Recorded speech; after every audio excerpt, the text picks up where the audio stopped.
তেলে ভাজা ছাড়াই যে এত সুন্দর তালের বড়া বানানো যায় না দেখলে বিশ্বাসই হবে না। যতই আমরা তেলে ভাজা তালের বড়া খেয়ে থাকি না কেন, তবে কিন্তু একবার হলো এরকম বড়ার স্বাদ নেওয়া দরকার। কারণ তেলে ভাজা ছাড়াও যে বড়া কতটা টেস্ট হতে পারে, না বানিয়ে খেলে বিশ্বাসই করতে পারবেন না। যারা তেলে ভাজা পছন্দ করেন না তাদের তো এত পছন্দ হবে। নমস্কার বন্ধুরা, নতুন একটা পর্ব দেখার জন্য আপনাদের সকলকে স্বাগত জানাই। আজকে বিনা তেলে তালের বড়া বানিয়ে দেখাবো। তেলে ভাজা ছাড়াও যে এত সুন্দর তালের বড়া বানানো যায়, না দেখলে বিশ্বাসই হবে না। চলুন, আশা করছি আজকের রেসিপি অনেক ভালো লাগবে। এদিকে দেখুন, তালের কাতটা আমি ছাড়িয়ে নিয়ে এসেছি। তালের কাত ছাড়াতে আমরা কম বেশি প্রত্যেকে জানি, তো সেই জন্য আমি আর দেখালাম না। খুব সুন্দরভাবে তালের কাতটা ছাড়ানো হয়ে গেছে। এবার তালের কাতটা একটু এদিকে সাইডে সরিয়ে রাখছি, আর এদিকে সুজি ময়দা নিয়ে নেব।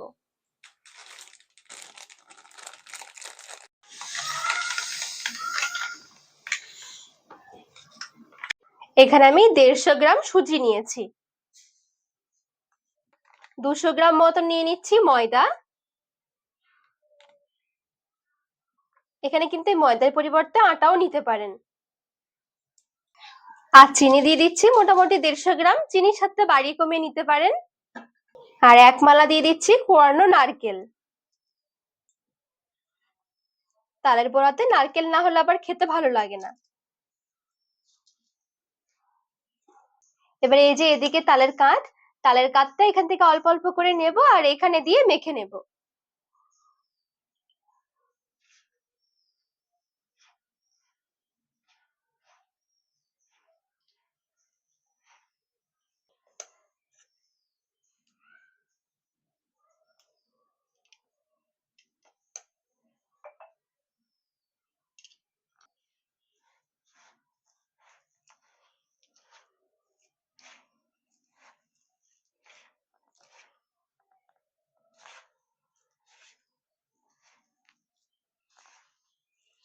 তালের কাঠটা ঠিক এরকম অল্প অল্প করে দিয়ে মাখাতে হবে, কারণ খুব বেশি কিন্তু নরম করে মাখানো যাবে না।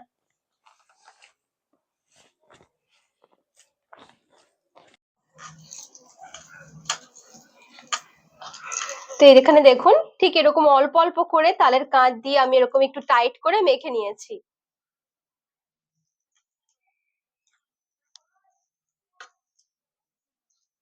হাফ চামচের মতন কালো জিরে। বড়াগুলো একটু সফট করার জন্য এখানে সামান্য একটু বেকিং সোডা দিয়ে দিচ্ছি, আর একটু বেকিং পাউডার। লবণ দিয়ে দিচ্ছি। Baking soda baking powder skip করতে পারেন, তবে দিলে কি বড়াগুলো একটু ফুলকো হবে, ফুলবে আর নরম হবে।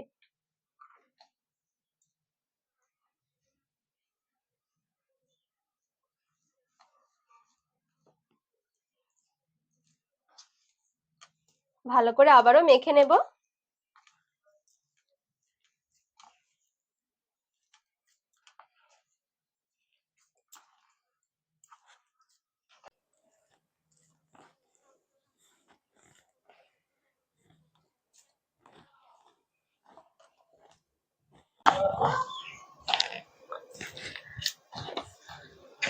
তো এই দেখুন, এখানে খুব সুন্দর করে বড়ার জন্য মেখে নিয়েছি।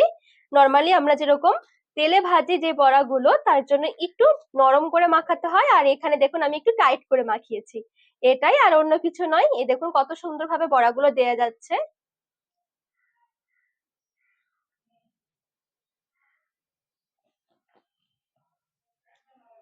এমন ভাবে মাখাতে হবে যেন বড়াটা দেওয়ার পরে মিলিয়ে নেওয়া যায়, ঠিক এরকম যেন থাকে। এই দেখুন। আর এখানে মাখিয়ে কিন্তু হালকা চাইলে কিন্তু একটু রেস্টও রাখতে পারেন যদি হাতে সময় থাকে। আর তাছাড়া রেস্টে না রাখলেও হবে, যেহেতু চিনিগুলো খুব সুন্দরভাবে গলে গেছে, আর আমি সেজন্য রেস্টে রাখিনি। এবারে বড়াগুলো বানিয়ে নেব। এদিকে দেখুন, এরকম ছিদ্রযুক্ত একটা ঝুড়ি আর একটা থালা নিয়েছি। এবার একটু ভালো করে তেল ব্রাশ করে নিচ্ছি। সাদা তেল ব্রাশ করতে হবে, বা চাইলে ঘিও ব্রাশ করে নিতে পারেন। তেলটা ব্রাশ করলে কি বড়াগুলো খুব সুন্দরভাবে উঠে আসবে, না হলে আবার লেগে যাবে।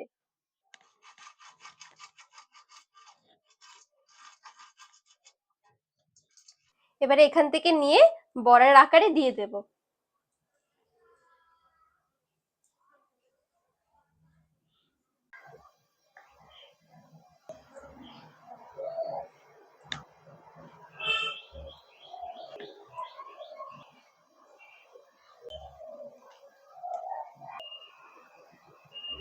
আর তাছাড়া কিন্তু দু হাতের মধ্যে অল্প একটুখানি তেল মেখে তারপরে হাতের মধ্যে এরকম করে কিন্তু গোল করেও দিতে পারেন।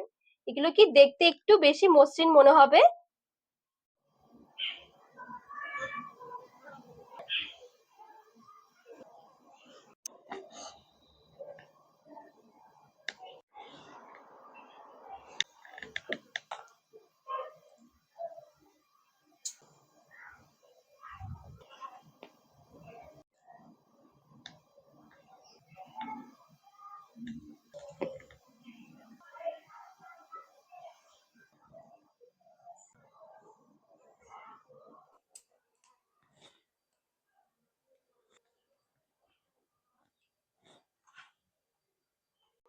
এই দেখুন ঠিক এরকম করে দিয়ে নিয়েছি। গ্যাস ধরিয়ে এদিকে একটা কড়াই বসিয়ে দিয়েছি। কড়াইয়ের মধ্যে অল্প একটু জল নিয়ে নেব।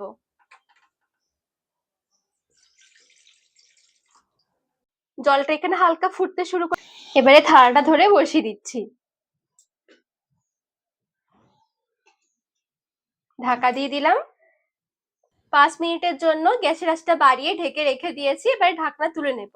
5 মিনিটের বেশি এগুলো হতে সময় লাগবে না।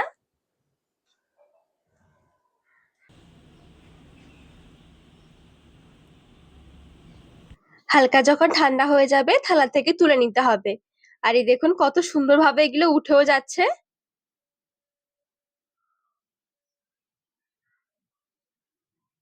ঠিক এরকম ভাবে আমি সবগুলো বড়াই মোটামুটি তৈরি করে নিয়েছি। সবগুলো বড়া তুলে এবারে একটা থালায় সাজিয়ে নিয়েছি। দেখুন কি দারুণ দেখতে লাগছে। আর দেখুন কোনোভাবে মনে হবে যে এগুলো তেলে ভাজা ছাড়া তৈরি করা হয়েছে। একদম নরম তুলতুলে হবে বড়াগুলো। একবার হলেও তৈরি করে দেখবেন কতটা সুন্দর লাগছে দেখতে। যারা তেলে ভাজা একদমই কম পছন্দ করেন এভাবে কিন্তু বানিয়ে দেখতে পারেন। তাছাড়া তেলে ভাজা বড়া খাওয়া হলেও কিন্তু এরকম ভাবে একবার টেস্ট করতে পারেন। খেতে দারুণ হয়। তো বন্ধুরা আজকে এই তালের বড়ার রেসিপি আপনাদের কেমন লেগেছে অবশ্যই কমেন্ট করে জানাবেন। আর রেসিপি ভালো লাগলে চ্যানেলটিকে সাবস্ক্রাইব করে পাশে থাকার অনুরোধ রইল।